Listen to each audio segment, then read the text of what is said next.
চট্টগ্রামের ভাষাত আরেকগো মজার প্রবাদ আছে।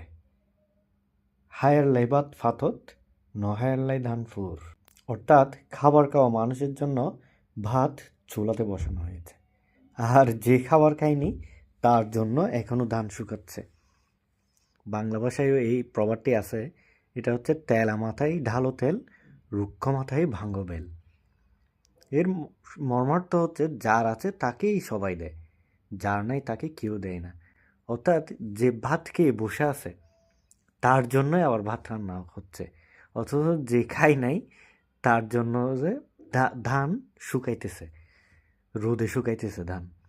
মানে বুঝেন এবার কি বুঝাতে চাইছে। মানে আমরা তো আসলে যার আছে তাকেই আমরা সবসময় দিই, তার জন্যই করি।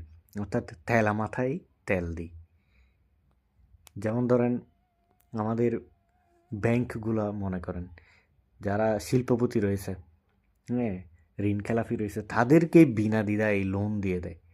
অথচ যারা মনে করেন ছোটোখাটো ব্যবসা করবে চিন্তা করতেছে, কিংবা আমাদের মতো যারা প্রাইভেট চাকরিজীবী আছে, তাদেরকে লোন নিতে গেলে ব্যাংকে কতবার যে ধর্ণা দিতে হয় তারই আত্মা নেই।